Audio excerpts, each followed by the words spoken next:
जय श्री कृष्ण। गीता का 6वां अध्याय और 10वां श्लोक, जहाँ भगवान योगी के लिए कह रहे हैं। योगी मतलब वह व्यक्ति जिसने अपने आप को योग में स्थित कर लिया है। भगवान कह रहे हैं योगी युज्यतः सततमात्मानम। योगी जो है उसने अपने मन को स्थिर कर लिया है। मन को स्थिर कर लिया है। आत्मानम रहसी स्थिता एकाकी यत्यतात्मा निराशिर परिग्रह। भगवान ने जो शब्द प्रयोग किए हैं उन्हें हम समझते हैं। भगवान ने कहा कि योगी को मन को स्थिर करने के लिए निरंतर प्रयास करना चाहिए, क्योंकि मन जो है, हम उसको यूं समझें कि हमारा मन जो है वो रडार है। वो सब चीज़ों पर केंद्रित अपने आप को करता है। जहाँ जो भी कुछ आसपास हो रहा है उस पर ध्यान देता है और उसको पूरा पकड़ता है। मन जो है वो बहुत समय तक हमको कहीं ना कहीं लगाए रखता है, हमें पता भी नहीं लगता और मन हमें कहीं और ले जाता है।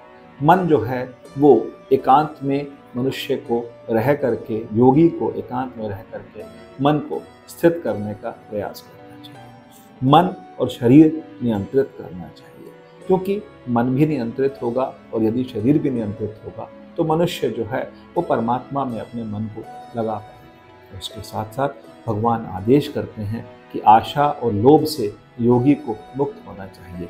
ना उसे बहुत ज़्यादा किसी से आशा का मतलब है कि किसी से बहुत ज़्यादा उम्मीद करना, जिसको हम क्या बोलते हैं, जिसको हम बोलते हैं एक्सपेक्टेशंस। तो हमारी एक्सपेक्टेशंस जो हैं वो बहुत ज़्यादा नहीं होनी चाहिए और मनुष्य को लोभ से मुक्त होना चाहिए। यदि मनुष्य लोभ में फंस गया तो फिर वो कर्म नहीं कर पाएगा, परमात्मा की तरफ नहीं जुड़ पाएगा, और जो कर्म करेगा वो कहीं ना कहीं लोभी मन से करेगा।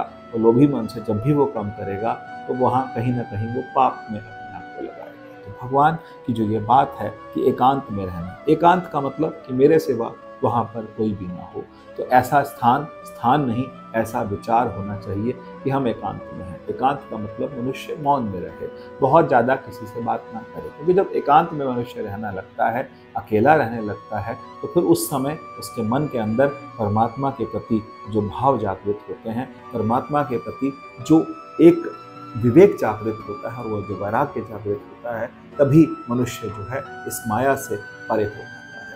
ये भगवान यही कहते हैं। भगवान ने 12वें अध्याय में बहुत सुंदर बोला है कि संतुष्टः सततम योगी यत आत्मा दृढ़ निश्चया, कि मनुष्य जो है संतुष्ट हो। एक बहुत बड़ी बात कि संतुष्टः सततम योगी, वो अपने आप में संतुष्ट है। आत्मन्येव आत्मनः तुष्टा सिद्धप्रदस्थितोच्यते। भगवान ने दूसरे अध्याय में बोला कि जो अपनी आत्मा से आत्मा में ही संतुष्ट है, इसको कोई और नहीं चाहिए।